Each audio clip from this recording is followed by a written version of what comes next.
Et la première notion que nous allons voir aujourd'hui, il s'agit des formules et des références. OK.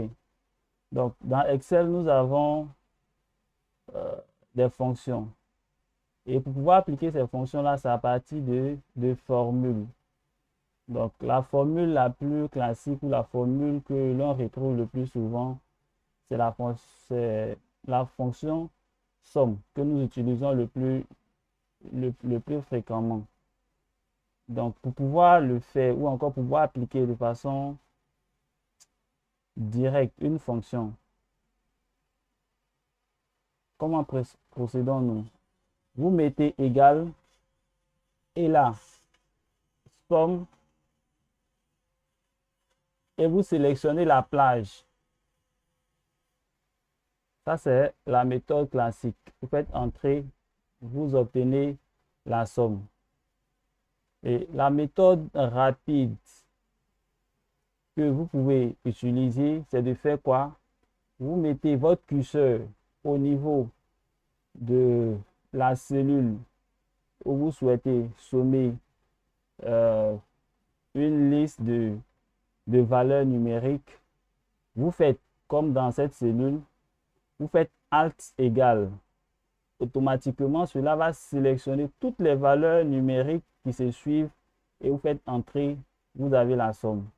Donc ça, c'est une méthode assez rapide pour pouvoir sommer, par exemple, une plage de données numériques. OK. Donc en remarque, vous devez savoir que une formule, voilà, une formule dans Excel commence toujours par égal et cela est encadré. Vous pouvez voir, il y a la fonction qui est là et à l'intérieur des fonctions, nous avons des arguments, ce qu'on appelle des arguments ou encore des paramètres, voilà, qui sont séparés très souvent par des points-virgules. Nous verrons cela en détail. Et les fonctions sont séparées ici. Vous pouvez voir les différents paramètres sont séparés par des parenthèses. Voilà, donc c'est ce qui est noté ici.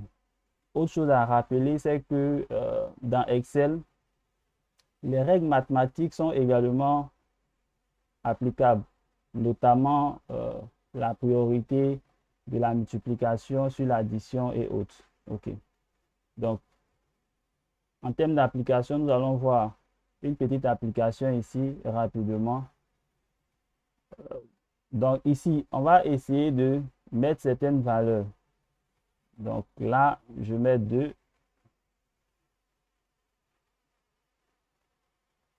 Donc, on va incrémenter ça en série.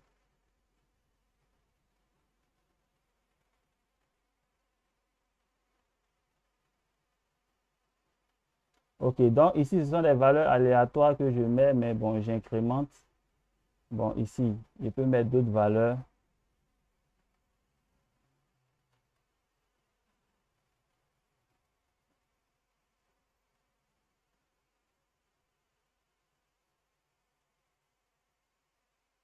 Bon, là, je mets du 12. Oh, OK, peu importe.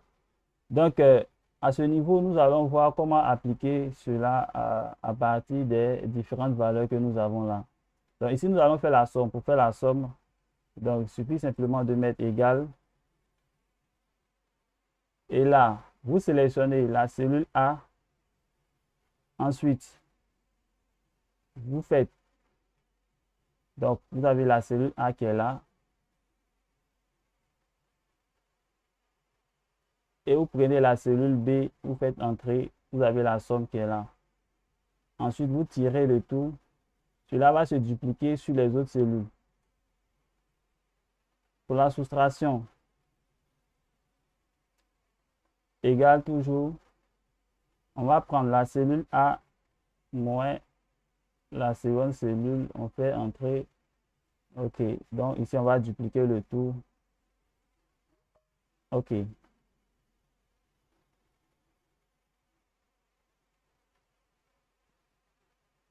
Bon, ici, de façon aléatoire, on a des valeurs. Donc ici, on pourra mettre 12.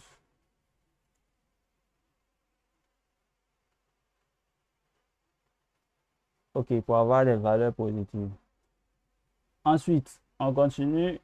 On va continuer ici, on met égal également. On va multiplier cette cellule par cette cellule. On pourra toujours tirer. OK. Pour la division, c'est toujours la même chose. Quand on divise par cette cellule, on fait entrer. OK, maintenant, comme on l'a dit, pour pouvoir avoir la somme automatique, on va sélectionner la plage.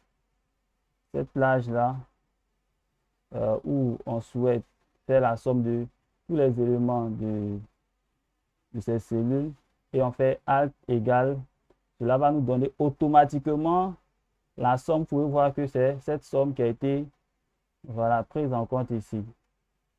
On peut faire de même ici. Donc, on sélectionne toute la plage qui est concernée par la somme. Et ensuite, on fait Alt égal. On peut voir, lorsqu'on va double-cliquer là-dessus, on peut voir que c'est la somme de toutes ces valeurs numériques qui sont prises en compte ici. OK. Ici également, on peut faire la somme rapidement. OK. Donc, on a la somme également là. Donc, c'était l'application directe. Maintenant, nous allons voir une notion assez importante, à savoir les références. Donc, il faudrait savoir qu'une cellule dans Excel, par défaut, a une référence qu'on appelle la référence relative. OK. Donc, une référence relative, c'est-à-dire quoi? C'est-à-dire qu'aucune ligne ni aucune colonne n'est figée. Donc, ici, par exemple, lorsque je clique sur cette cellule, vous pouvez voir ici dans la zone de nom E46. Cela signifie que cette cellule, l'on n'a rien figé. Voilà. Donc, le E, c'est-à-dire la colonne, on a dit dans Excel, une colonne est dénommée par une lettre. Et puis, une ligne est dénommée par une valeur numérique. Donc, ici, on peut voir, ce sont des cellules qui sont en référence relative. Donc, par exemple, A1, par exemple, on dira que A1, c'est une cellule qui est en référence relative. Ensuite, nous allons voir la notion de référence absolue. La référence absolue, c'est quoi? C'est-à-dire, on fige la colonne, on fige également la ligne. Donc, dans ce cas-là, on parlera de référence absolue. Donc, on va voir l'importance ou encore l'impact d'utiliser une telle référence.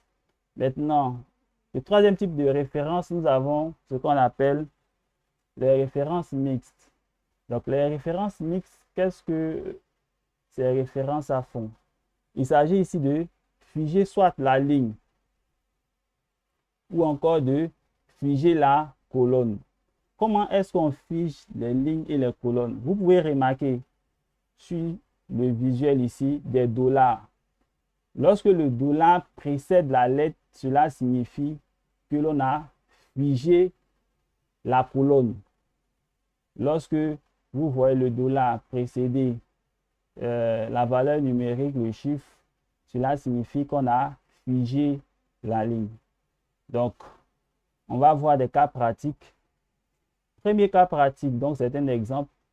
On nous demande ici de calculer le chiffre d'affaires pour chaque article, puis la quantité totale des articles. Donc ici, pour revenir à notre exemple, on me demande de calculer le chiffre d'affaires. La formule est là. Pour pouvoir calculer, il suffit simplement de faire donc égal. Donc on va faire la quantité qu'on va multiplier par, supposons, le prix unitaire. Donc on multiplie. Donc ici, qu'est-ce qui va se passer? On va dupliquer le tout sur les autres cellules. Donc on va dupliquer le tout sur les autres cellules. Regardez ici ce qui se passe. Lorsque je clique sur cette cellule, on peut voir que cette cellule est mise en surbrillance. Celle-là également est mise en surbrillance. C'est-à-dire que c'est cette cellule multipliée par celle-là. Et au fur et à mesure, c'est la même règle qui est appliquée pour... Donc, dans ce cas-là, vous pouvez voir que cette cellule, par exemple, voilà, elle est reliée ou encore c'est comme si elle était relative à celle-là. Voilà, donc c'est dans ce cas qu'on va parler de référence relative. Le deuxième exemple va concerner la référence mixte. Donc ici, on a une table. Le but, c'est de concevoir une table de multiplication. Donc ici, pour pouvoir concevoir, par exemple, cette table de multiplication, on fera le produit des éléments de ligne, ou du moins des éléments de colonne par les éléments de cette ligne. Donc, notamment, on fera par exemple 1 multiplié par 1 et ainsi de suite. OK. Donc, de façon concrète, comment on va faire? Et on va se faire aider par les références mixtes. Donc, ici, je mets égal. Je vais multiplier cette cellule par cette cellule. Je fais entrer. J'ai 1, ce qui est logique. Je vais tirer ma formule. Je vais voir ce qui va se passer jusqu'à 4. Qu'est-ce que je remarque? Je peux remarquer que ici j'ai 2. Ça peut paraître logique. Mais ici j'ai 3. Le 3, normalement, je dois faire 1 multiplié par 3. Et lorsque je fais 1 multiplié par 3, ça ne me donne pas 6. Je vais voir quel est le souci. Lorsqu'on double-clique, regardez ce qui se passe. Donc ici, on peut voir que le 3 a été pris en considération dans notre formule. Mais ici, il y a un souci avec le 2. C'est-à-dire la valeur 1 qui était ici, la valeur 1 a bougé. Donc, on se retrouve à ce niveau. Donc, cela suppose qu'il y a un souci avec ici la colonne. On va essayer de revoir. La ligne ne bouge pas. Lorsque je me mets là, ok, la ligne ne bouge pas, mais la colonne va bouger au fur et à mesure. Donc, le but, ça sera de figer la colonne à ce niveau. Okay. Donc, on va figer la colonne à ce niveau.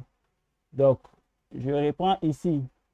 Le bleu signifie que c'est cette cellule qui est mise en évidence. Donc, c'est cette cellule qu'on va figer. Donc, pour pouvoir figer une cellule, vous allez faire F4 une fois, 2 fois, 3 fois. Donc, ici, on peut voir à ce niveau quoi. On peut voir que le dollar précède la lettre. Donc, ici, on vient de figer la colonne. Donc, je vais faire entrer. Je vais essayer de tirer ma formule pour voir ce que ça va donner jusqu'à ce niveau. Je remarque qu'effectivement, j'ai 4, ce qui est normal. OK. Maintenant, je vais refaire la même chose ici. Je vais tirer cette fois-ci. Lorsque je tire, je peux voir à ce niveau qu'il y a un souci. Ce niveau, j'ai 6. Lorsque je fais 4 fois 1, j'ai 24, ce qui n'est pas logique. Donc, qu'est-ce que je vais faire? Je vais encore voir ce qui ne va pas. Donc, je viens ici, par exemple, je peux voir ici que c'est la ligne qui bouge cette fois-ci, le rouge qui bouge. Donc, ici, c'est par rapport à cette valeur. Donc, il va falloir faire en sorte de figer la ligne dans ce cas de figure. Donc, je vais venir ici, je me mets là, je reprends encore F4 une fois. Je vois que le dollar précède, cette fois-ci, le dollar va précéder la valeur numérique. Je vais tirer, je vais voir ce que ça donne. OK, donc effectivement, cela est juste. Je vais tirer maintenant cette formule et la dupliquer sur toutes les cellules. Donc là, je tire et je vais tirer le tout. Et je peux voir que ma table de multiplication a été effectuée. Donc la puissance ou encore l'intérêt de pouvoir maîtriser les références mixtes, relatives ou absolues, cela vous permet de pouvoir avoir des calculs qui sont exacts. Lorsque vous ne les maîtrisez pas, très souvent vous effectuez des calculs qui ne sont pas exacts. OK. On termine avec la référence absolue. Donc ici, dans cet exemple, nous allons voir la notion de référence absolue et en quoi est-ce que cela peut nous être utile. Donc ici, nous avons les mois, nous avons le chiffre d'affaires et ici, il nous est demandé de calculer le taux. Voilà, donc nous avons mis la formule ici. Il s'agit de calculer le taux pour chaque mois ici. Donc, il s'agira de faire on va faire le chiffre d'affaires que l'on va diviser par le chiffre d'affaires total. Regardez ce qui va se passer. Dans un premier temps, nous avons cette valeur qui est exacte. Nous allons essayer de dupliquer le tout sur toutes les cellules. Vous pouvez voir ici qu'il y a un souci. Et pour le premier coup, vous avez pu voir, lorsqu'on divisait par 0, voilà, on avait ce type d'erreur qui se présentait. Donc, nous allons essayer de voir quel est le souci. On va double-cliquer, par exemple, dans une cellule. Qu'est-ce qu'on remarque? On remarque que nous avons divisé la valeur de cette cellule par rien, c'est-à-dire 0, parce qu'il n'y a rien ici. Donc, logiquement, Excel nous renvoie comme quoi il y a une erreur de division avec 0. Donc, comment corriger cela? C'est là que se présente l'intérêt d'utiliser une référence absolue.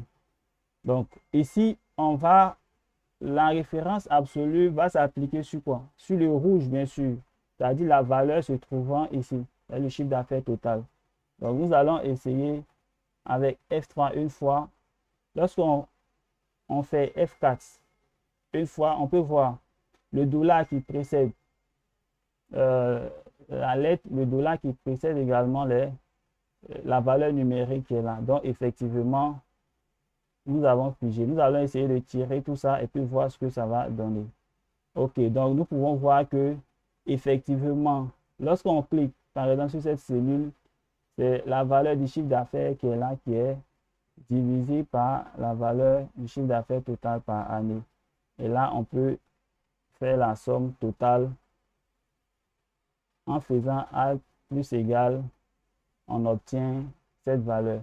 Et ensuite, on me demande de formater sous forme de... Donc, pour formater sous forme de pourcentage, on va venir sur la fonctionnalité pourcentage. Effectivement, voilà ce qu'on obtient comme résultat. Donc, ça, c'était une première méthode. Une seconde méthode est de procéder comment? Une seconde méthode.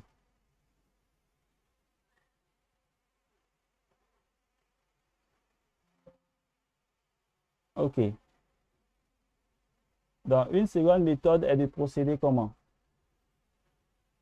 Pour pouvoir avoir une référence absolue, on peut également donner un nom à une cellule ou à une plage de données. Donc, dans notre cas ici, on va donner un nom à cette cellule qui contient par exemple notre valeur, une valeur ici qui est le taux de remise.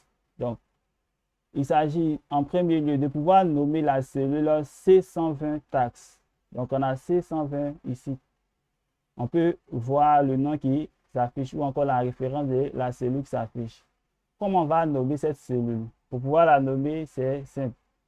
On va supprimer. On va se rendre là. D'abord, on va cliquer sur la cellule et on va écrire taxe à la place du nom de la cellule qui était là. On fait entrer. Lorsqu'on fait entrer, regardez, lorsque je clique ailleurs, j'ai la référence de la cellule. Lorsque je viens, je clique sur la cellule 120, elle passe en taxe. C'est-à-dire, on a renommé cette cellule. OK. Maintenant, avec cette nouvelle information, je vais calculer le montant de la remise. Donc ici, donc la formule est là pour calculer le montant de la remise. Il s'agira de faire quoi? Donc on va faire le chiffre d'affaires que l'on va multiplier par le taux de remise. Donc ici, vous pouvez voir qu'il y a taxe qui s'affiche pour montrer que voilà, c'est le nom de la cellule. On fait entrer. Je vais dupliquer le tout sur toutes les cellules. Vous pouvez voir au fur et à mesure qu'on duplique, taxe s'affiche. Voilà. Donc, c'est une autre méthode pour pouvoir renommer une cellule ou rendre une cellule en référence absolue. Donc, pour terminer ici, on va calculer le chiffre d'affaires après remise. Donc, le chiffre d'affaires, la formule est là. Et je fais entrer. Je vais dupliquer le tout. OK, ce qui est logique. On peut faire la somme ici. Alt égale et j'ai mon total, voilà, en fonction du chiffre d'affaires après remise, etc. OK. Donc, cette session est terminée. Nous allons passer aux mises en forme conditionnelles. Mais avant de passer aux mises en forme conditionnelles, j'aimerais savoir si à ce niveau, il y a des questions.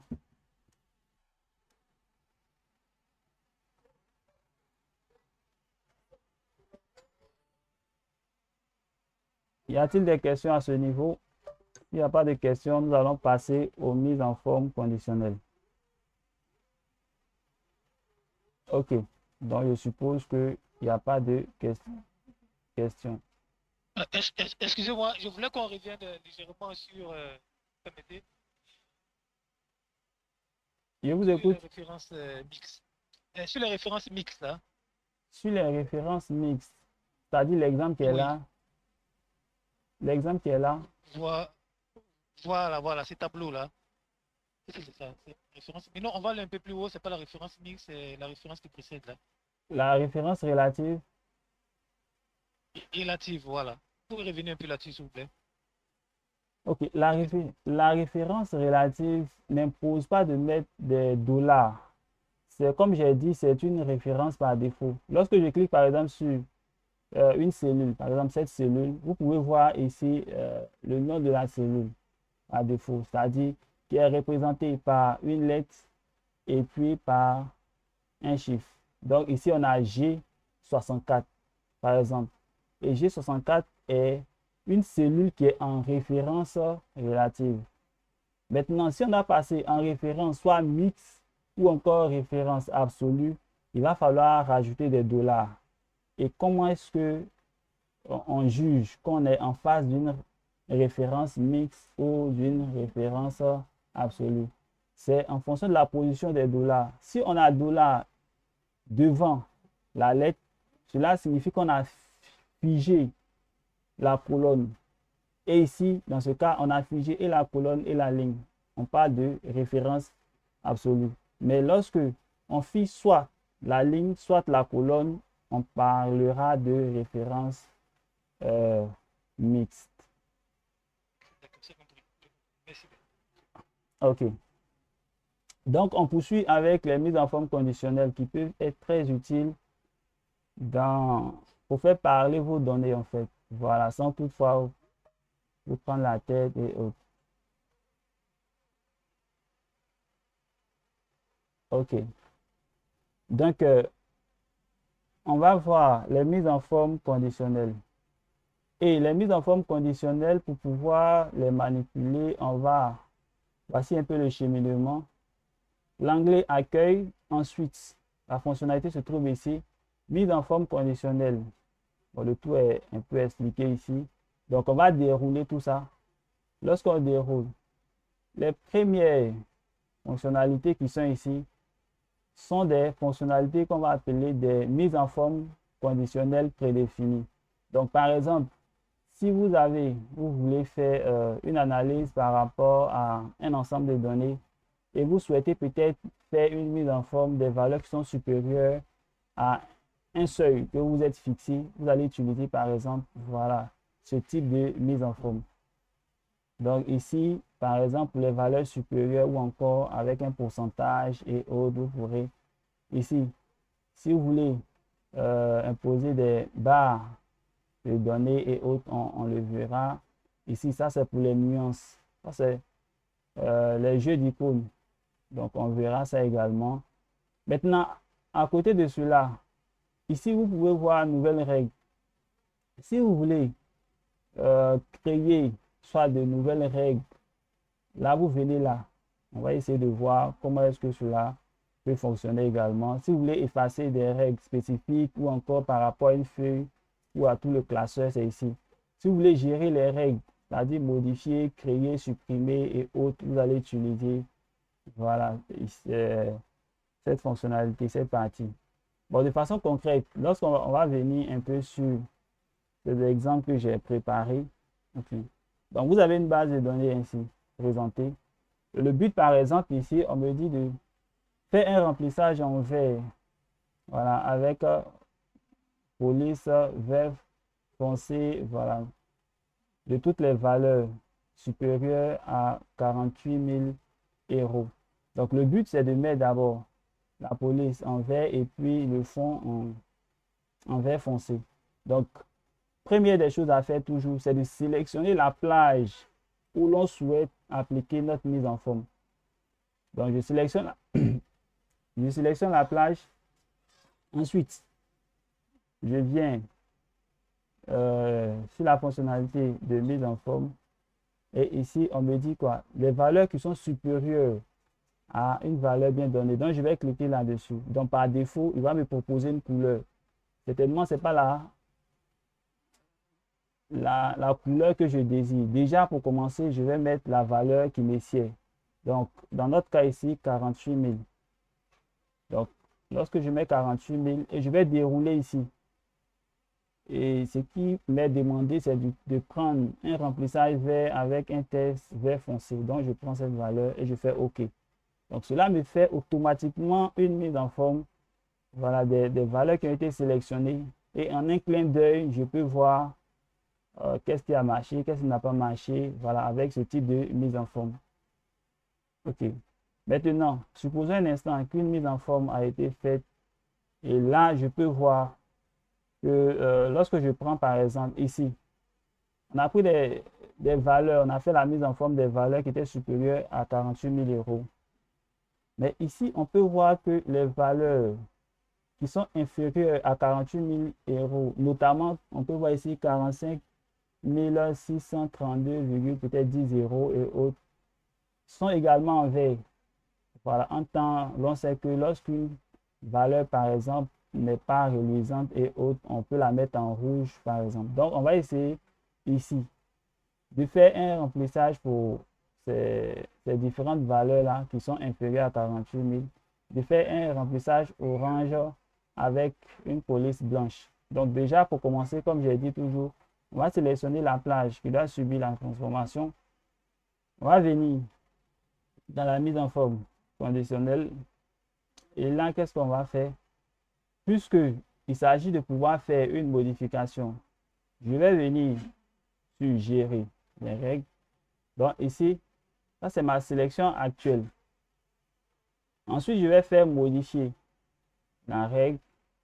Et ici, je vais venir sur format. Donc je vais, à partir de format, je vais faire les mises en forme qui me conviennent. Donc la police déjà. Donc la police, il a été demandé de prendre du blanc. Ensuite, le remplissage, bon, imposé de l'orange. Donc là, je fais OK. Et je fais OK. Je viens, je fais OK. Donc, vous pouvez voir que effectivement, toutes les valeurs ont été passées en orange, ou les cellules ont été passées en orange avec des polices blanches. OK, donc pour poursuivre, ici, on me demande d'appliquer des barres de données, voilà, aux valeurs numériques. Donc, simplement ici, bon, ça c'est par défaut qui n'est pas tellement utilisé, mais ça dépend de vos objectifs. Donc, ici, donc des barres de données, donc ici, on peut prendre voilà, du bleu, c'est pas tellement professionnel. Bon, j'aime pas tellement utiliser cela, mais cela peut également servir. Donc, on déroule toujours. Donc, vous pouvez utiliser. Ça dépend de vos différents objectifs. Voilà, c'est simplement pour vous présenter la fonctionnalité. Donc, par défaut, vous pouvez l'utiliser. OK, maintenant, ici, on me demande d'appliquer un jeu d'icônes aux données numériques qui sont là. Donc, ici, je vais toujours sélectionner mes valeurs numériques. Ensuite, je vais venir là. Donc, par défaut, je vais sélectionner un jeu d'icônes. Je peux prendre 3, 4, etc. Voilà, donc ça dépend de mes objectifs. Donc, voici un peu de façon directe comment appliquer voilà, ces différentes mises en forme. Maintenant, de façon concrète ou de façon professionnelle, comment est-ce que cela peut-être peut nous servir? Un cas concret. Donc ici, par exemple, nous avons un chiffre d'affaires. Nous avons un chiffre d'affaires. Je rappelle que pour ces différentes mises en forme, lorsqu'on verra les fonctions, notamment la fonction ci, on va faire encore des mises en forme plus poussées que ça. Donc, pour l'instant, c'est simplement une présentation. Parce qu'avec les fonctions, vous allez voir que vous allez travailler encore 2 fois, 3 fois plus vite. Voilà. Donc ici, on me dit ici dans la colonne statut de, voilà, donc statut de l'objectif, de faire ressortir l'objectif atteint en vert avec une mise en forme conditionnelle.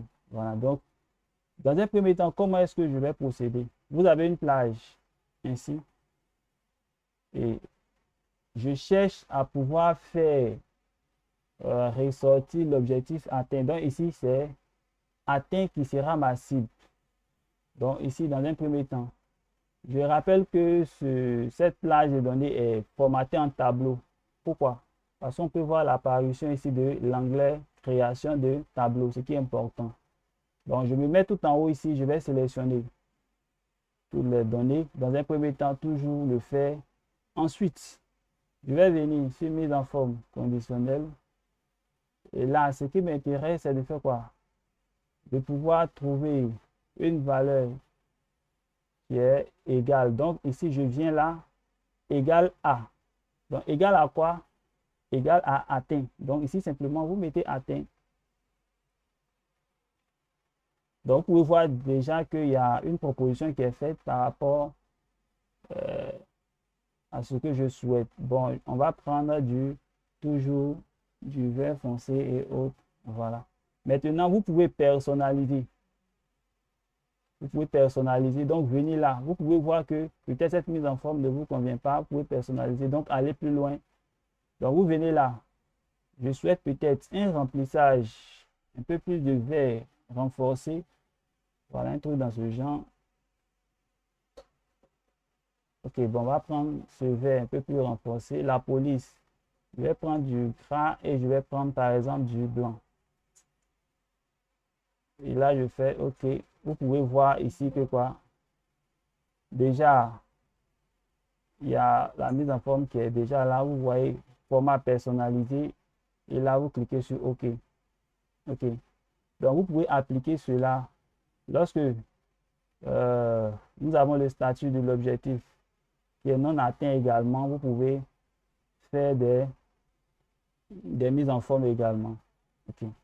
La deuxième question, on me demande de mettre en place une mise en forme, voilà, de type jeu d'icônes à 3 indicateurs pour faciliter la lecture des ventes en fonction de l'objectif.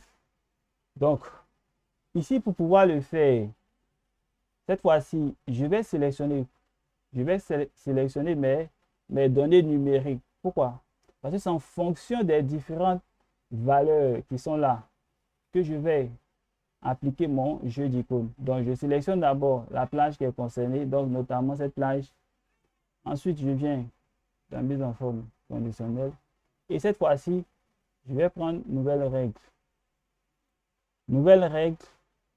Et là, déjà pour commencer, je peux voir ici.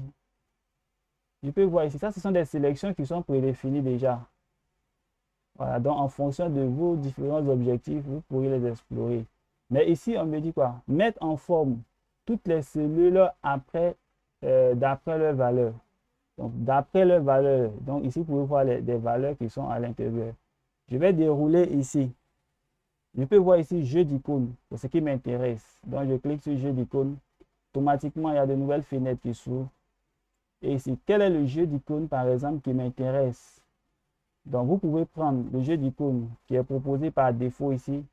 Mais personnellement, le jeu d'icônes qui me plaît bien, c'est celui-là. Donc, par exemple, je prends ce jeu d'icônes. Et là, puisque ce sont des valeurs numériques, ce ne sont pas des pourcentages, je vais préciser à Excel comme quoi j'ai besoin de nombres. Donc, ici également, ce sont des nombres. OK. Ensuite, je vais renseigner les différentes valeurs. Donc, le premier élément, déjà pour commencer, lorsque le chiffre d'affaires ou encore l'objectif est supérieur à 2 500 000. Donc ici, je pourrais mettre 2 500 000. OK, donc, une fois cette étape, ensuite, je passe au second. Ici, il faudrait que les valeurs soient supérieures à 1 500 000 et inférieures à 2 500 000 naturellement. Donc, ici, lorsque vous prenez, donc c'est déjà écrit ici. Donc, Excel par défaut, directement, va prendre la valeur qui est là et va vous mettre inférieure à la valeur qui est là. Et ici, je vais mettre 1 500 000. OK. Et là, il me reste la dernière valeur. Vous voyez que automatiquement, Excel me dit comme quoi pour les valeurs qui sont inférieures à 1 500 000, voici la mise en forme qu'il va mettre en rouge, bien sûr. Et là, on fait OK. Lorsqu'on fait OK, donc directement en fonction de vos jeux d'icônes que vous êtes imposés et autres, vous pouvez rapidement faire une analyse de vos différents chiffres. Voilà, donc voici un peu l'utilité. Maintenant, pour la mise en forme par rapport au jaune là, c'est-à-dire à l'orange et au rouge et autres, lorsque nous ferons les fonctions comme ci et les fonctions un peu plus avancées, on va faire un type d'exercice comme ça et vous allez voir encore l'utilité ou encore la pertinence d'utiliser les mises en forme conditionnelles. À ce niveau, en fonction des différents, en fonction de la question qui est là, voilà. Et pour finir, on me demande de mettre en place la somme et la moyenne sur la ligne totale. Donc ici, est-ce que nous avons une ligne totale? La dernière fois, nous avons parlé de cela pour pouvoir, lorsqu'on a un tableau Excel, vous pouvez venir ici et puis cocher ligne totale. On a parlé de l'intérêt, par exemple, d'utiliser un tableau Excel à la place d'une plage de données. Donc, on va venir ici. Il y a une liste déroulante. Et là, à partir de cette ligne déroulante, vous pourrez choisir soit la somme, soit etc. Donc, ici, on va prendre la somme qui va nous donner le chiffre d'affaires, par exemple. Et vous pouvez également, si jamais vous ne voulez pas utiliser cette fonctionnalité, vous pouvez, comme on l'a vu, vous mettez juste en bas et là, vous faites Alt égale et là, cela va vous donner également, voilà, la valeur du total, voilà, des ventes.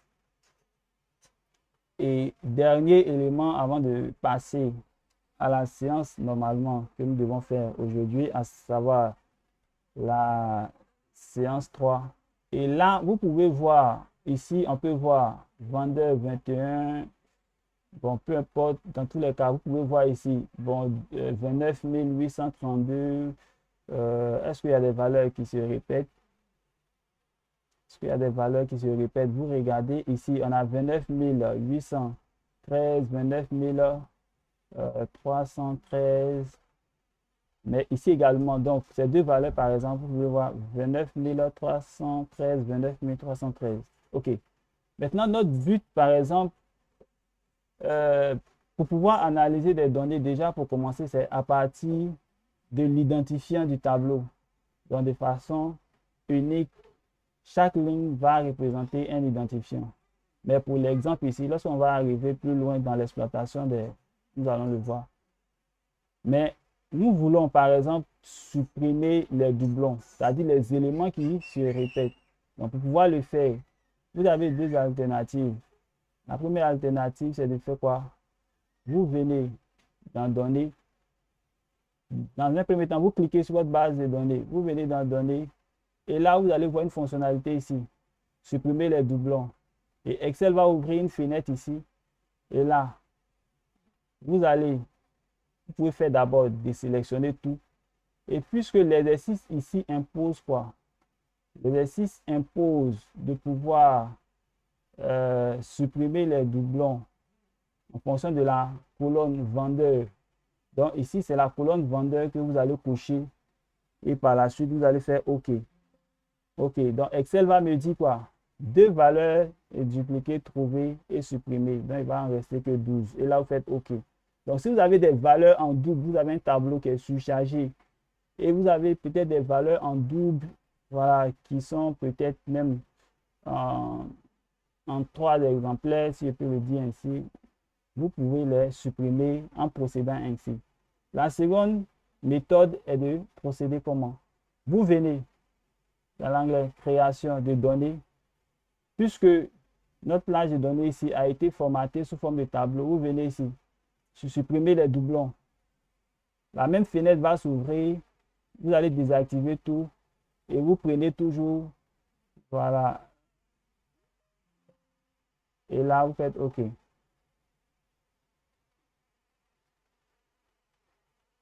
Donc, nous avons fini avec les mises en forme conditionnelles. À ce niveau, j'aimerais savoir, est-ce qu'il y a des questions avant que nous puissions passer au module 3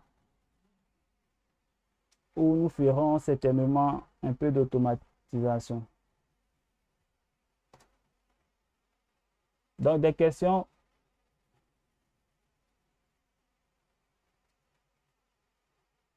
C'est bon pour moi, hein. Moi, jusque-là, ça va. D'accord. On va commencer cette troisième partie, c'est-à-dire le module 3 qui concerne les tri et les filtres, voilà, de façon générale, et puis la validation des données. OK. Donc ici, déjà pour commencer, qu'est-ce que trier, qu'est-ce que filtrer? Voilà, il faudrait dire que de façon générale, nous allons voir. Voilà, il y a une petite définition ici que j'ai mise et autres. Voilà, donc, trier, c'est de ranger dans un certain ordre, soit alphabétique, soit de façon croissante, de façon décroissante et autres. Donc, ça, c'est trier. On peut trier également en fonction de certains critères, par exemple, ranger dans un certain ordre par rapport à des lettres et autres. Donc, ça, c'est ce que trier.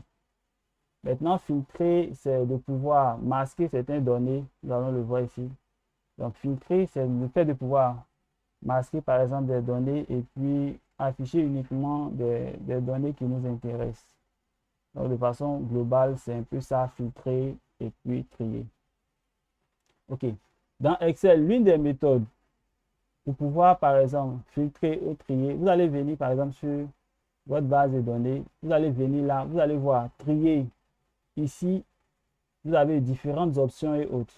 Vous avez filtré, vous avez trié également. Voilà, donc vous avez filtré, vous avez trié. Mais procéder ainsi, vous risquez de ne pas vous retrouver et puis de ne pas avoir une ligne pour pouvoir travailler correctement. Donc, ce que je vous propose, c'est de pouvoir faire afficher l'objet de filtre. Qu'est-ce que j'appelle l'objet de filtre? On va voir ça. L'objet de filtre, c'est quoi? Vous allez voir, lorsque vous venez ici dans Accueil, donc ici on est dans Accueil. Ensuite, dans Édition, lorsque vous déroulez ici, vous pouvez voir, voici, je vais dire en entonnoir, un truc dans ce genre. Et ce truc-là est appelé l'objet de filtre. Voilà. Qui va vous permettre de pouvoir filtrer sur une base de données. Donc, si vous voulez filtrer sur une base de données, voilà, vous allez utiliser cet objet-là. Maintenant, ça c'est la première méthode pour pouvoir afficher l'objet de filtre. La seconde méthode, c'est de vous rendre sur données. Et ici, vous pouvez voir en gros l'objet de filtre qui est mis en évidence et qui est là. Donc, pour pouvoir l'afficher, on va le faire rapidement ici. Vous avez une plage de données qui est là. On va sélectionner. On pourra sélectionner par exemple. Et là, vous cliquez simplement là-dessus. Lorsque vous cliquez sur filtrer ici, vous allez voir l'apparition, voilà, de l'objet de filtre ici, qui va vous permettre de pouvoir effectuer vos filtres efficacement. OK. Donc, on va essayer d'appliquer tout ça pour encore de pouvoir encore explorer le tri et les filtres. Donc, dans un premier temps, nous allons trier. Donc, on me demande ici de trier les noms par ordre alphabétique. Donc, de A vers Z, si vous voulez. Donc, ici, nous avons les différents noms et autres. Voilà. Donc, ici, nous avons les différents noms qui sont là. Et là, on me demande de trier. Donc, dans un premier temps, première des choses, comme on a dit, on va faire apparaître l'objet de filtre qui va nous permettre de trier et de filtrer. Donc, l'objet de filtre étant apparu, nous allons maintenant trier les noms par ordre alphabétique. Donc, je me mets là. Je vais dérouler. On me dit de trier de A à Z. Voilà, donc de A vers Z. Donc, je clique simplement là-dessus. Je peux voir qu'il y a les B qui viennent ensuite, les C, ainsi de suite, au S jusqu'à Z. OK. Deuxième question, par exemple, voilà, qu'on va résoudre. On me demande de trier les âges du plus petit au plus grand. Donc, on peut faire également, ça vous dit qu'on peut faire des tri numériques. Donc, on me dit de trier du... Donc, ici, je peux venir là. Mais demander de trier du plus. Donc, ici, vous voyez, trier du plus petit au plus grand, mais il a demandé de trier du plus grand au plus petit ici. Ou du moins du plus petit au plus grand. Ok, donc on est là. Donc, du plus petit au plus grand. Ok, voilà, pour respecter l'énoncé. Donc, ici, vous pouvez voir, on a 8 et de façon graduelle jusqu'à 16. Ensuite, on me demande de trier selon les couleurs. Donc, on peut trier également selon les couleurs. Donc, ici, pour trier selon les couleurs, je n'ai pas besoin de me mettre en particulier sur un filtre en particulier. Donc, ici, trier selon les couleurs de remplissage. Donc, je peux me mettre là, peu importe. Donc, je me mets là. Je peux voir ici, trier par couleur de cellule. Donc, ici, j'ai deux couleurs qui me sont proposées. Je peux choisir de trier en fonction de cette couleur ou de celle-là. Regardez ce qui va se passer. Lorsque je trie, par exemple, par rapport à une couleur, cette couleur va être mise en évidence. Donc, elle sera tout en haut. Donc, lorsqu'on trie, par exemple, par rapport à une couleur spécifique, ce qui se passe, c'est que Excel va mettre tout en haut ces différentes valeurs. Les différentes valeurs qui ont été, voilà, qui ont un remplissage particulier. Donc, on pouvait également trier en fonction de la seconde couleur. Donc, trier ici. La seconde couleur, c'est jaune. Donc, ici, naturellement, on va avoir uniquement que jaune qui allait apparaître. OK. On peut trier.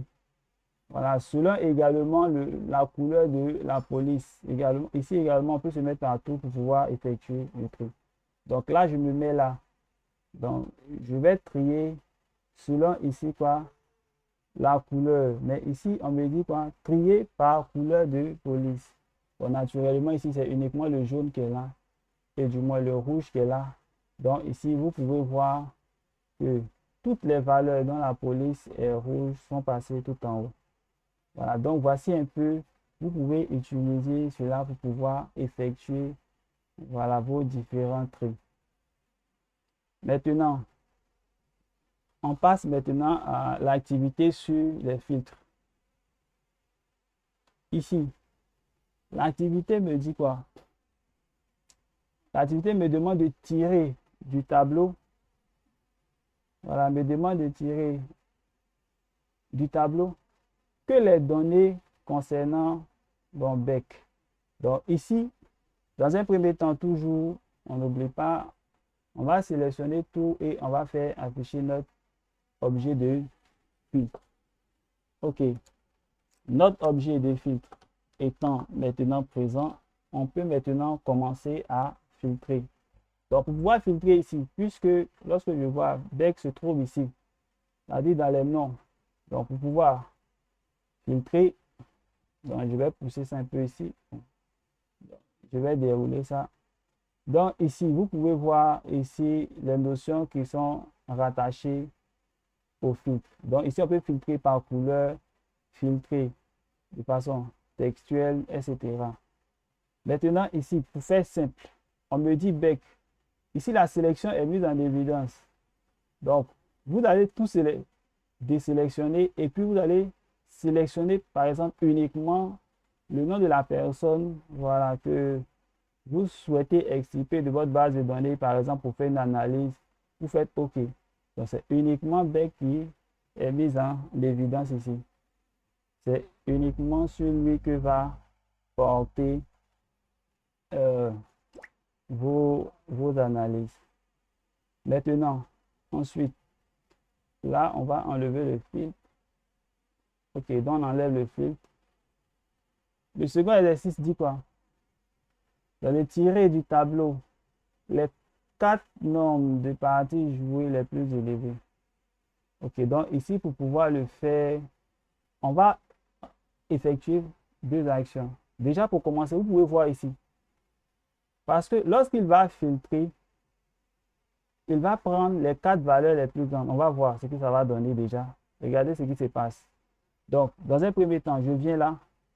Puisque ce sont des valeurs numériques, vous voyez ici, des propositions sont données.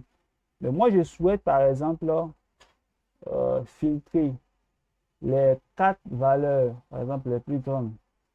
Donc, je vais venir ici. Voilà.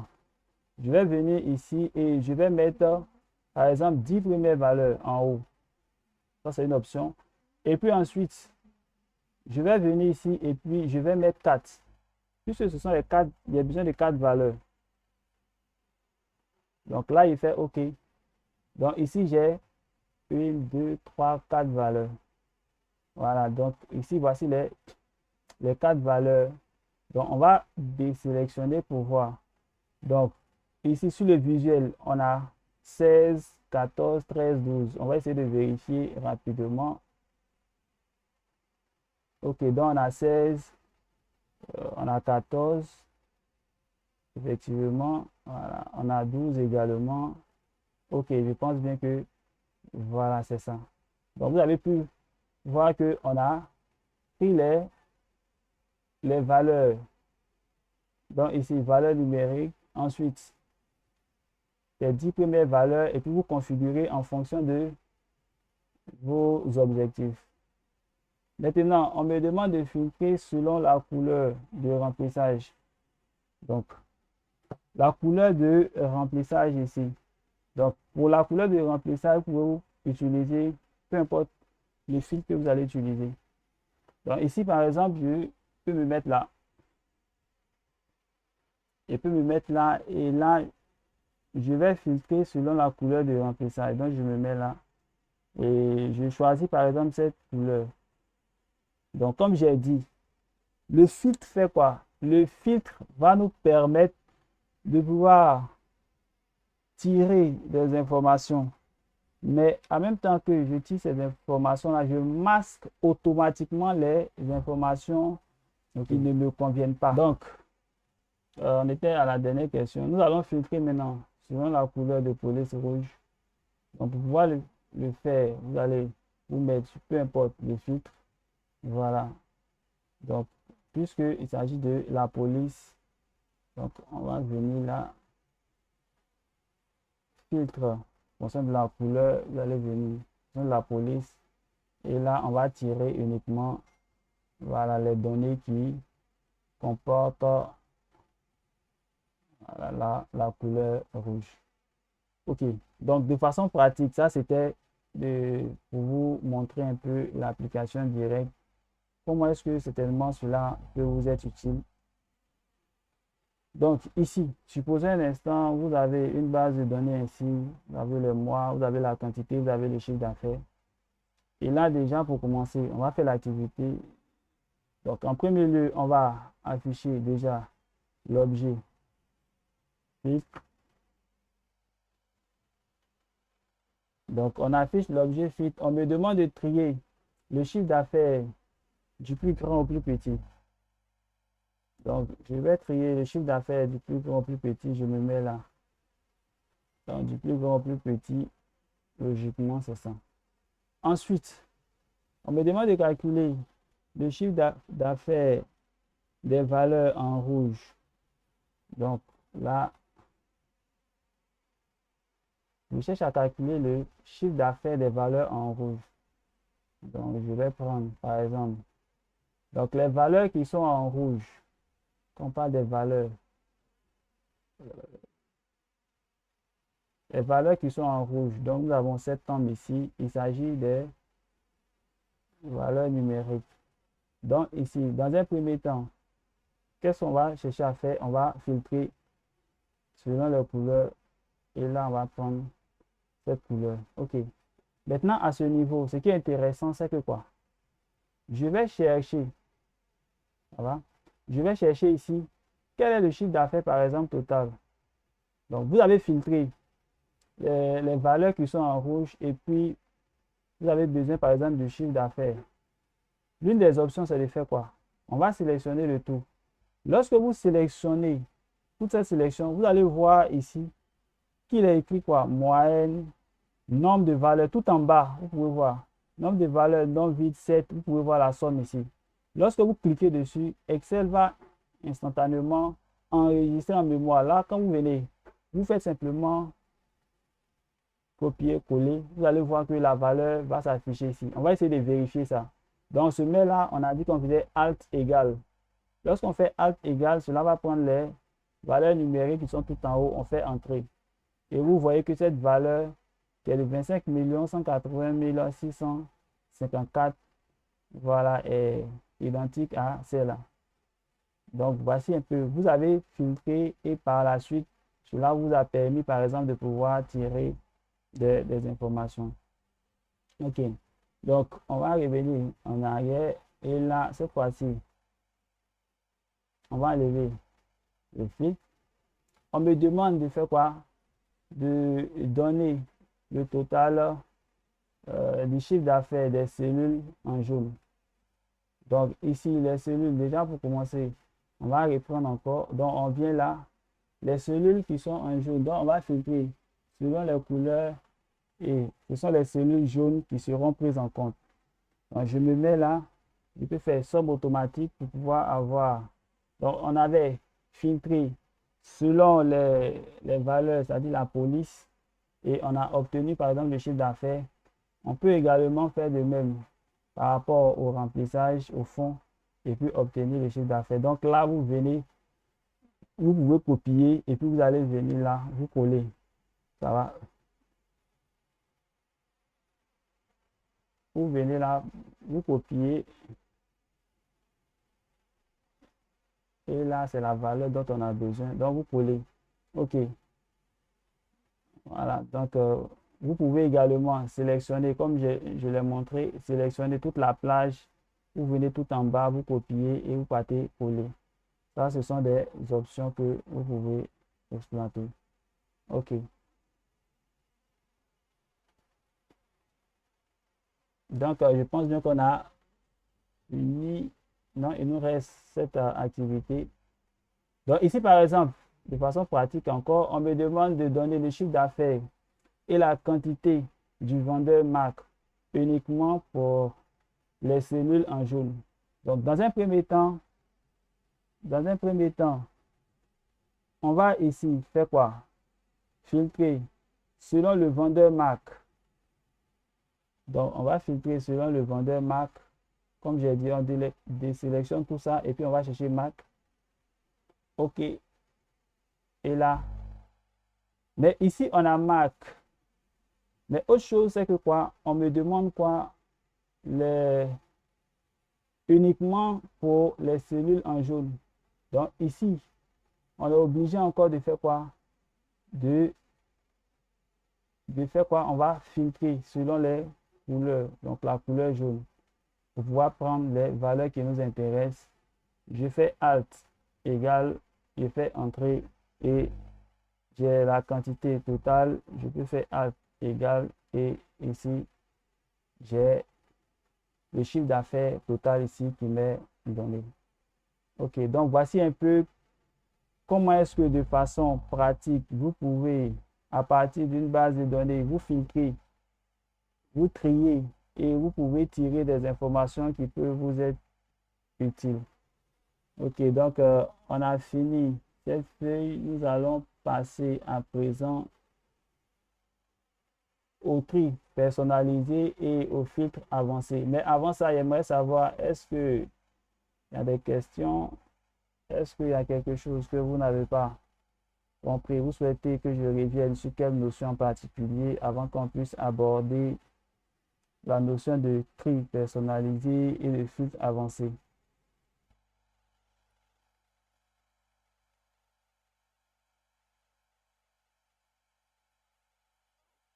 Oui, allô?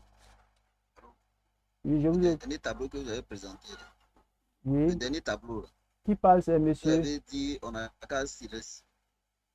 C'est monsieur Yahoo. D'accord, d'accord, oui.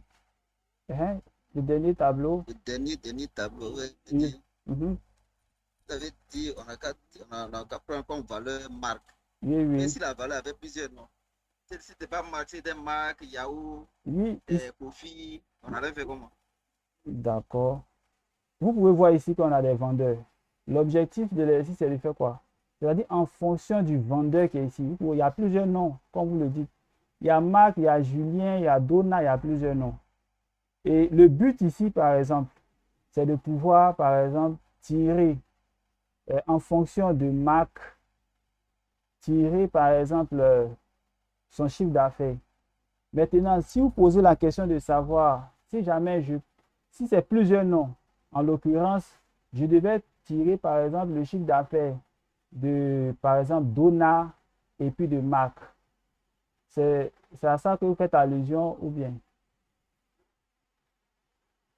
Monsieur Yao, c'est à cela que vous faites allusion. Effectivement, oui, oui. Ok, là vous Oui, faites. oui, c'est à cela que je fais allusion. Ok, donc là vous venez là, vous désélectionnez tout, pardonnez. Et là, bon, je vais prendre deux noms de façon aléatoire rapidement. Donc là, je prends Marc par exemple, et puis je prends par exemple Julien, dont j'ai besoin. Voilà, et les deux sont mis en évidence. J'ai Marc et puis j'ai Julien. Vous voyez, si jamais je veux seulement les marques en jaune, je vais continuer le filtre pour pouvoir uniquement prendre les marques en jaune. Mais si j'ai besoin de tous les marques, c'est-à-dire peu importe que ce soit en jaune ou pas, et de Julien, donc je m'arrête à ce niveau et puis je vais sommer tout ici. Et je récupère l'information qui m'intéresse pour mes différentes analyses. Donc si j'avais besoin également de trois, voilà, commerciaux également, ou trois vendeurs, je désélectionnais et puis je sélectionnais uniquement ceux qui m'intéressaient pour pouvoir faire mon analyse. Est-ce que j'ai répondu à votre question? D'accord, c'est compris. Ok, C'est bien noté. merci. Ok, donc nous allons passer maintenant à une partie très intéressante. Il s'agit du tri personnalisé. Donc, c'est à ce niveau que moi je souhaiterais que vous puissiez arriver à la fin de cette formation. Donc, ça, vous pouvez l'utiliser, mais je vous conseille, voilà, de pratiquer, d'arriver à ce niveau. Donc, le niveau, ou du moins les tri personnalisés, ou encore les filtres personnalisés, ce sont les mêmes notions, mais sauf que ici, lorsqu'on va parler de, par exemple, tri personnalisé, il s'agira, par exemple, de rajouter plusieurs couches. Quand je dis plusieurs couches, c'est de trier en fonction de plusieurs critères, par exemple. Voilà. Donc, si vous voulez trier en fonction de plusieurs critères, nous allons le voir dans l'exemple ici. Vous allez venir dans l'onglet Données. Vous avez ici trier. Quand vous allez cliquer sur cet onglet, cela va ouvrir cette fenêtre. Bon, de façon pratique, on va venir sur notre exemple. On me demande de ranger par ordre décroissant la taille des vêtements. Donc ici, j'ai essayé de faire un certain ordre dans XL, ainsi de suite. Voilà. Donc, on va ranger ici de façon décroissante la taille des vêtements et par ordre décroissant les montants. Voilà. C'est un exemple comme ça. Et puis, donc, on va sélectionner tout notre tableau et là, on va cliquer.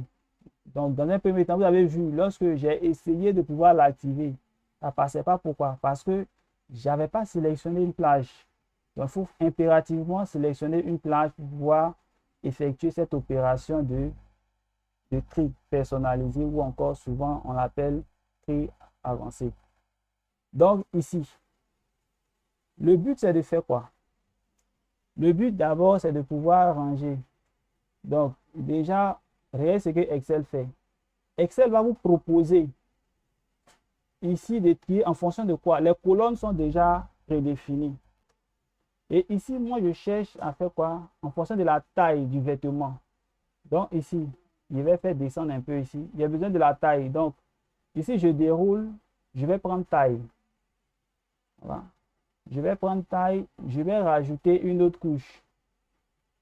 Parce que ici, on me demande également par ordre décroissant les montants. Donc, je dois également effectuer un tri, voilà, de façon décroissante pour les montants. Donc, ici, je vais rajouter également une seconde couche. Donc, ici également, je vais, cette fois-ci, en fonction des montants. Donc, je clique sur montant. Ici, je peux voir quoi? Du plus petit au plus grand. Donc, de façon décroissante, normalement, c'est du plus grand au plus petit. Ok, donc je vais prendre du plus grand au plus petit. Et ici, regardez ce qui se passe.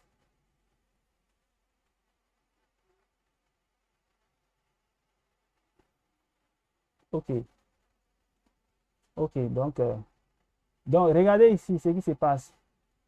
Ce qui se passe ici, c'est que nous avons la taille. Nous sommes en train de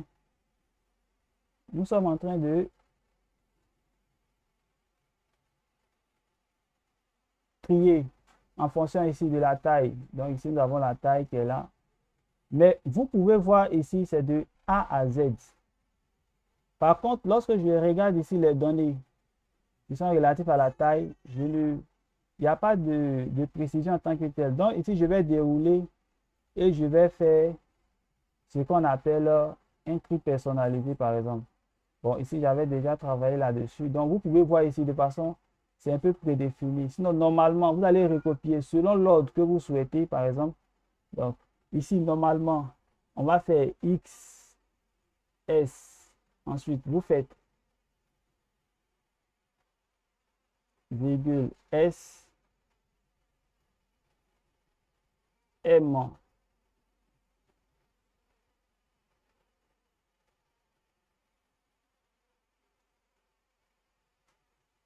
L,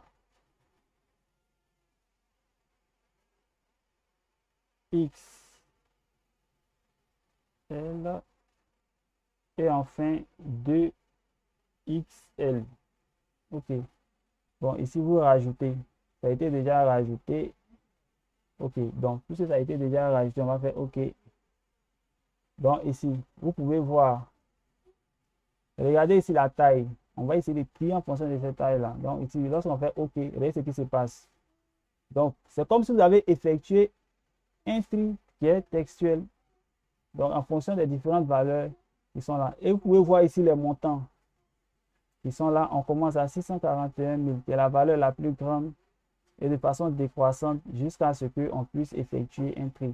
Donc, vous pouvez vouloir, dans votre base de données, isoler certaines valeurs qui vous semblent pertinentes, les mettre plus haut ou bien plus bas, voilà, selon vos objectifs, et puis effectuer des analyses en fonction de ces différentes valeurs-là.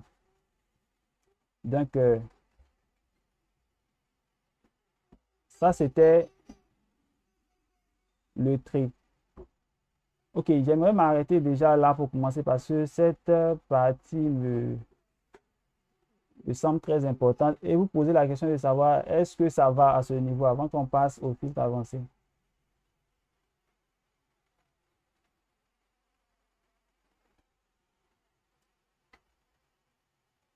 Bon, pour moi, ça a été un peu trop rapide. Hein? Ça a été un peu trop rapide. Ok.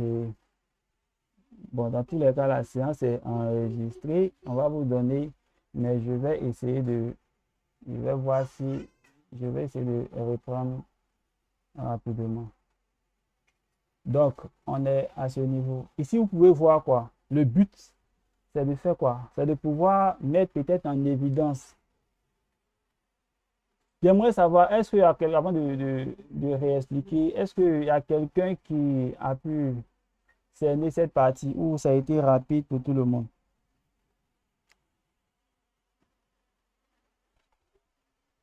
Ok, je pense bien que dans tous les cas, je vais répondre. Donc, je disais comme cela, on me demande de ranger de façon décroissante la taille des vêtements. Donc, ici, on a des vêtements dont les tailles, voilà, ça peut être un souci dans votre magasin. Vous voulez faire une certaine organisation dans vos données. Mais ce sont des valeurs, par exemple, textuelles, pas uniquement que des valeurs numériques. Mais vous souhaitez, par exemple, les ranger dans un certain ordre. Et c'est le but ici. Donc, on souhaite, par exemple, ranger dans l'ordre croissant. Donc, de la plus petite taille à la plus grande taille, par exemple. Et de l'autre côté, de façon décroissante, mais pour les différents montants des différents articles, des vêtements qui sont là. Donc, comment procéder? Dans un premier temps, comme j'ai dit, vous sélectionnez tout votre tableau. Vous allez venir sur Données, vous allez prendre Trier. Ici, vous allez voir des propositions qui vous sont faites. Ici, il s'agit des différentes colonnes, si vous voulez. Et moi, je souhaite ici effectuer le tri en fonction de la taille. Je rajoute une autre couche. On peut rajouter autant de couches qu'on veut selon les critères qu'on s'impose. Ici, je vais rajouter une autre couche. Je vais encore trier, mais en fonction d'un autre critère, mais cette fois-ci, du montant. Donc là, je choisis le montant. Donc ici, qu'est-ce qui a été demandé? Il a été demandé, premièrement, de pouvoir ranger dans l'ordre décroissant les différentes tailles et d'un autre côté, de pouvoir ranger dans l'ordre décroissant, cette fois-ci, les montants. Bon, ça, c'est plus facile, donc on va commencer par ça. Donc, déjà, dans l'ordre décroissant, du plus grand au plus petit, donc je prends cette option. Mais c'est ici qui pose souci. Pourquoi? Lorsque je regarde les propositions ici, on me dit de A à Z, de Z à A. Donc, je suis obligé d'utiliser une liste personnalisée. Et comment j'utilise la liste personnalisée ici? Donc, ici, regardez, automatiquement, lorsque vous faites une action en fonction des différentes listes personnalisées, Excel va les rajouter au fur et à mesure. Donc, ici, vous pouvez voir ici les différents rajouts. Donc, vous pouvez venir ici et puis prendre une sélection. Ça va? Donc, c'est cette sélection qu'on va prendre parce qu'on l'a déjà rempli ici. Vous pouvez remplir au fur et à mesure suivi de point virgule. Et là, vous faites OK. Vous allez voir que la modification va s'afficher ici. Et vous allez venir voir. Vous pouvez voir ici les différentes tailles qui vont être impactées automatiquement. Vous pouvez voir que votre base de données a été impactée. Les montants sont passés tout en haut. Voilà. Donc ici, on va maintenant passer à une partie où on va essayer d'automatiser un peu, voilà, les différents filtres, ce qu'on appelle le filtre avancé. Donc ici, vous avez une base de données. Bon, déjà pour la configuration, pour l'explication déjà, vous avez une base de données et vous souhaitez par exemple filtrer. Comme j'ai dit, filtrer, ça permet de pouvoir tirer des informations et puis cacher d'autres informations. Mais dans notre cas ici, lorsque vous allez filtrer avec le filtre avancé, il va nous permettre de pouvoir tirer les différentes informations, mais cela malheureusement ne va pas cacher les autres informations. Bon, on va voir comment est-ce qu'on peut faire tout ça. Donc, voici un peu le schéma.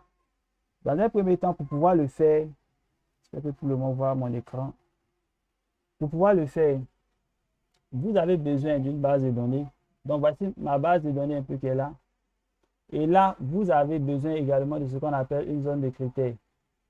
La zone de critères va me permettre de pouvoir mettre les critères en fonction de ce que je souhaite tirer de ma base de données.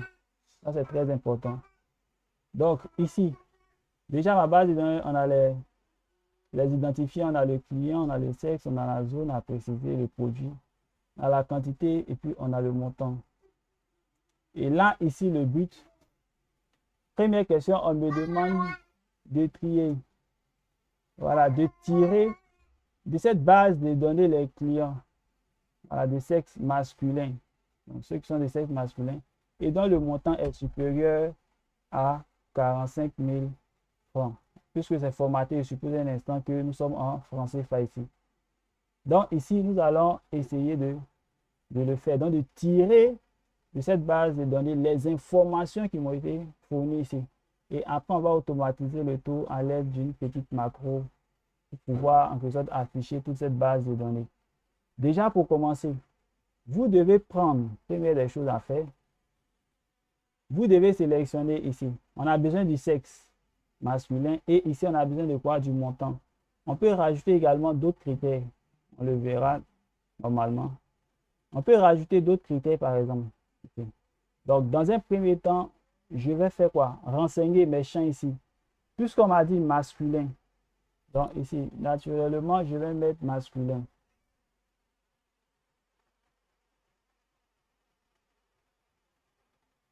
Pardon, ok.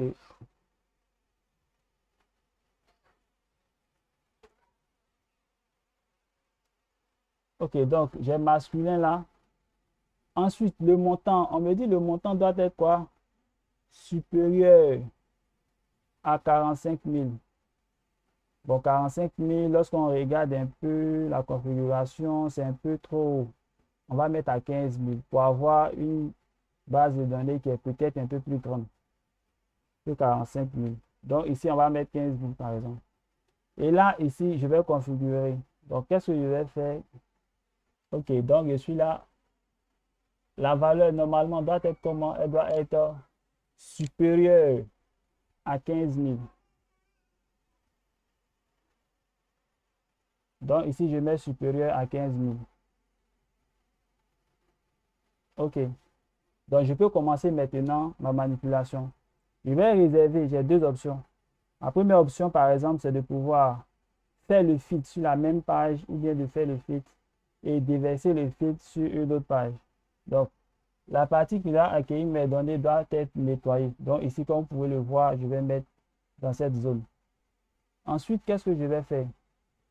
Je vais sélectionner mon tableau. Et là, qu'est-ce que je fais? Donc, comme vous voyez ici dans la configuration, vous devez venir. Donc, vous avez cet outil qui est ici. Données. Ici, vous pouvez voir. Trier, filtrer, vous avez avancé. Vous cliquez sur l'outil qui est là. Vous pouvez voir que cette zone déjà a été mise en surbrillance. La zone qui est ici a été mise en surbrillance. C'est cette zone qui m'intéresse. Ok, mais je vais sélectionner et resélectionner correctement. Donc, je viens là et je vais sélectionner toute cette partie qui m'intéresse.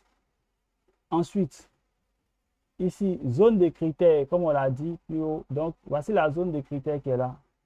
Donc, voici la zone de critères. Je prends ici la zone de critères qui est là. Et ici, si jamais je laisse en l'état, lorsque j'effectuerai mon filtre, cela va filtrer sur place, sur ma base de données. Mon but n'est pas de le faire. Je vais essayer de le filtrer, mais sur un autre emplacement. Donc ici, cet emplacement ne me sied pas. Donc je vais mettre un autre emplacement. Donc je souhaite mettre ça dans cette cellule, à partir de cette cellule. Je coche extraction sans doublon. Si jamais, je suppose que ma base de données a des doublons. Si j'ai fait un nettoyage en amont, que je n'ai pas de doublon, je lance automatiquement mon filtre et je peux voir ici quoi. J'ai que quoi, comme vous pouvez le remarquer ici sur ce visuel, mon filtre a été lancé. Sexe masculin, donc c'est que des hommes. Dans notre base de données ici initiale, il y avait féminin, ok, masculin majoritairement, mais il y avait féminin. Donc, ensuite, le deuxième critère, c'était quoi? Le montant devait être supérieur à 15 000.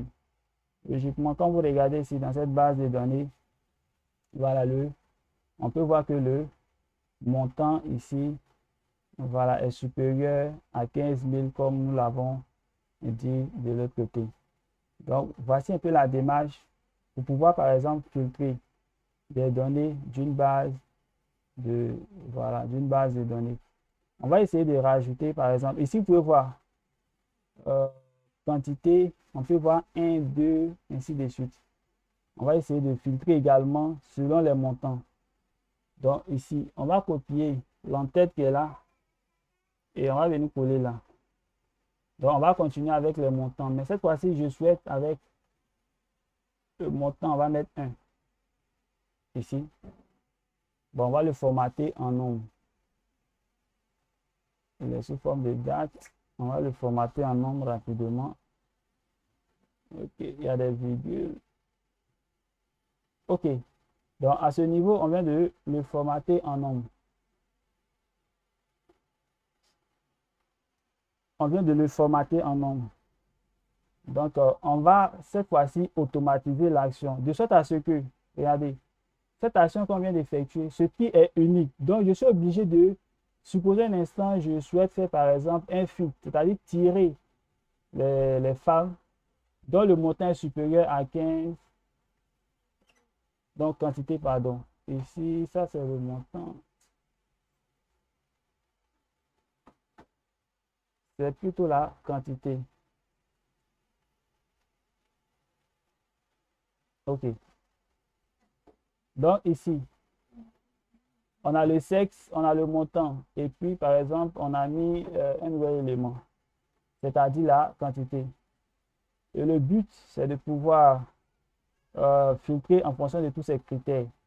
Et on va créer un petit bouton à la fin pour pouvoir automatiser cela. Donc ici, si jamais je reste en l'état et que je dois utiliser ce procédé lorsque, supposons un instant, je souhaite filtrer en fonction des femmes, c'est-à-dire des sexes féminins, il serait obligé de venir changer ici à chaque fois et reprendre le processus. Donc, d'où le fait, par exemple, de pouvoir maîtriser certaines petites macros pour pouvoir le faire. Donc, on va le faire maintenant. Donc, on est ici à ce niveau. Et là, je vais lancer ma macro pour pouvoir le faire. Donc, dans un premier temps, pour lancer la macro, déjà pour commencer, il faudrait avoir l'onglet développeur. C'est l'onglet développeur qui vous permet de pouvoir lancer des macros.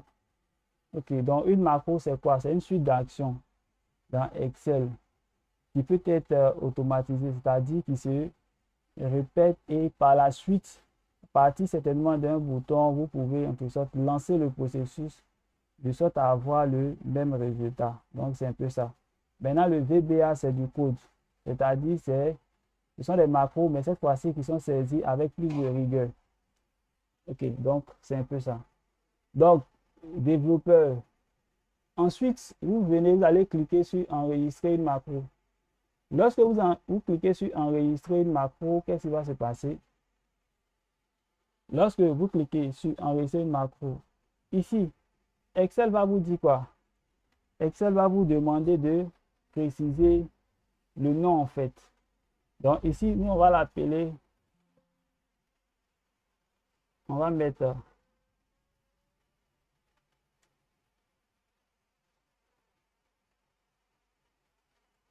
donc on va faire un petit truc comme ça. Ici, vous pouvez faire un petit commentaire, c'est-à-dire pour vous retrouver, pour savoir de quoi il s'agit pour cette macro-là. Donc ici, je vais lancer. Lorsque je vais lancer, tout ce que je vais faire par la suite sera enregistré par Excel. Donc ici, j'ai lancé. Donc dans un premier temps, qu'est-ce que je vais faire? Je vais nettoyer la zone qui doit accueillir. Je vais nettoyer la zone qui doit accueillir ma macro. Donc ici, je viens là. Je vais venir ici. Je vais effacer le format. Et là, je vais effacer également le contenu. Donc, c'est la première action que je vais poser. Ensuite, la seconde action, c'est de faire quoi? Donc, je vais venir, je vais sélectionner tout mon tableau. Je vais commencer maintenant mon action. Donc, je viens d'en donner avancer. Déjà, il a repéré. Voilà, il a repéré. Donc, je vais faire en sorte de pouvoir le sélectionner. Donc, je sélectionne toute ma plage en question. Ensuite, la zone de critères. Si ma zone de critères qui est là, je vais la sélectionner également. Et l'emplacement, je veux copier d'un autre emplacement. Il me propose quelque chose qui ne me plaît toujours pas. Je vais supprimer tout ça. Et je vais le dire par exemple de le mettre à partir d'ici. Ok, donc là, je vais lancer. Lorsque je lance, qu'est-ce qui va se passer? Il a effectué le filtre. Ok, il a effectué le filtre. Lorsqu'il a effectué le filtre, je suis satisfait.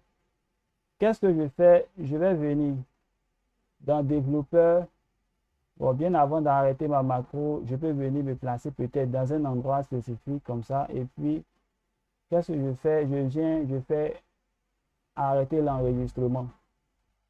Donc, ici, ma macro vient d'être enregistrée. Pour pouvoir avoir ma macro, qu'est-ce que je vais faire? Je vais venir ici. Vous venez là. Vous voyez enregistrement. Vous pouvez venir dans modifier. Quand vous partez dans modifier, ok, vous allez voir ici toutes les actions qui ont été opérées. Donc, voici un peu. Donc, la macro s'appelle enregistrement, etc. Donc, voici un peu. Maintenant, pour ceux qui souhaitent avoir des détails par rapport au VBA, on verra certainement.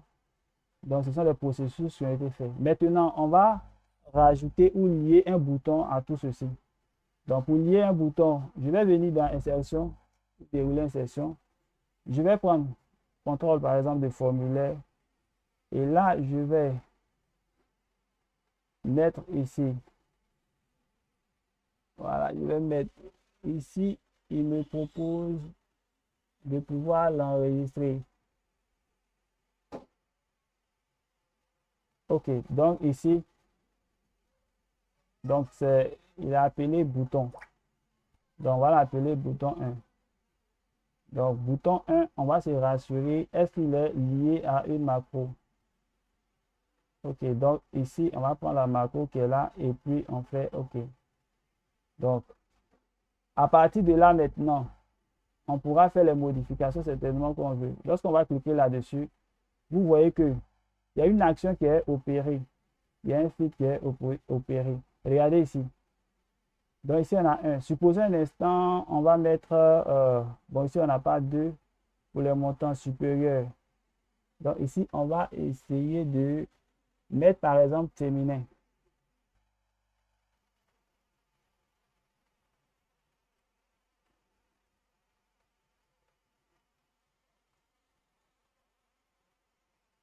Ok, féminin. Et là, on va essayer de lancer tout ça. Donc, vous pouvez voir ici quoi? Avec le bouton qui est là, vous avez féminin qui est là, montant supérieur. Donc, ici, on peut essayer de configurer également. Les montants, vous pouvez vérifier. Tous ces montants sont supérieurs à 15 000 et la quantité, c'est 1. Donc, ici, si jamais on met quantité 2, bon, il n'y aura pas de...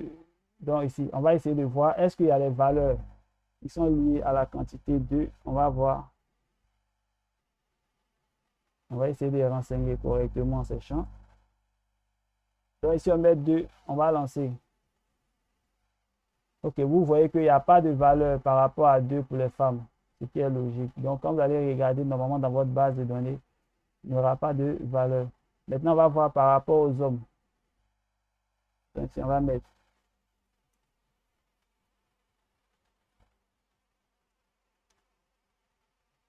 On va filtrer. Ok, donc par rapport aux hommes, quantité 2, il y en a très peu. Donc, voici un peu quelques petits mécanismes que vous pouvez mettre en place. Maintenant, on va répartir sur notre code. On va répartir sur notre code. Et puis, je vais vous montrer une petite astuce. Voilà, donc on va partir dans... Donc, ici, voilà, ici, c'est un peu... Il sélectionne les différentes cellules. Voilà, il les nettoie, etc. Donc, c'est ce qui est dit ici. On va essayer d'écrire une petite macro.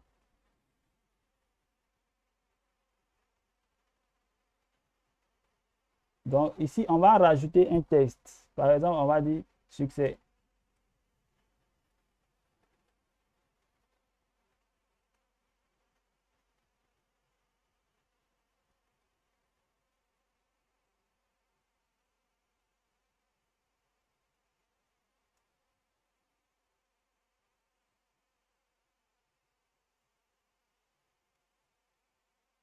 Ok, donc on va dire que nous l'avons effectué. Donc, on a rajouté un message box, un text box.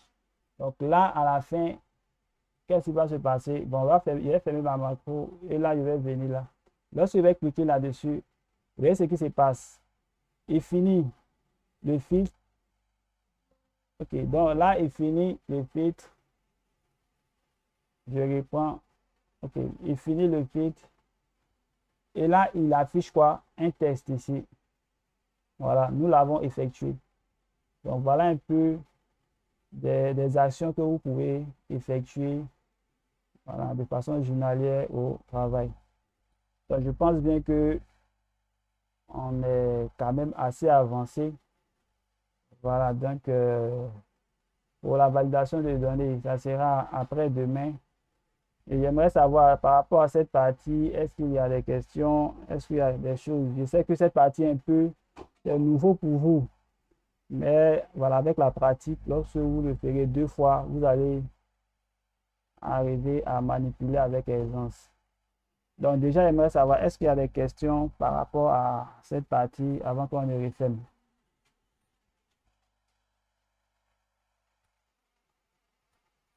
Allô? Oui, une question. Oui, je vous écoute. C'est la manière dont vous avez également lancé. Vous avez Oui. employé l'expression lancer. Hein? Lancer, ça veut dire quoi? On fait un copier-coller, puis il y a une touche particulière qu'il faut faire pour pouvoir lancer. Quand je dis Par lancer, exemple, qu'on a fait apparaître. Oui. oui, oui, finissez, finissez. Finissez.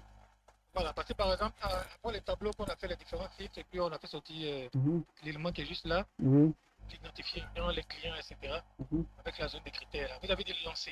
Mhm. On lance. Et puis vous avez fait apparaître ça, le tableau qui est là. Donc je pose la question, comment est-ce que, qu'est-ce qu'on entend par lancer là? C'est une Bon. touche particulière, contrôle Non, non, non. avec une autre touche. Non, il n'y a pas de touche particulière. Vous cliquez simplement là-dessus. C'est ce que j'appelle lancer. C'est-à-dire, c'est comme si on enclenche un processus. Entendez par là, c'est comme s'il y a un processus qui est enclenché. C'est ce pourquoi j'utilise l'expression je lance très souvent. Sinon, ça n'a rien à voir avec un contrôle, quelque chose. Toutes les manipulations étaient visibles en fonction de ce que je faisais. Vous les avez vues. Aucune autre manipulation en dehors de ce que vous avez vu normalement n'a été effectuée. Ok, donc j'aimerais savoir, est-ce qu'il y a d'autres questions?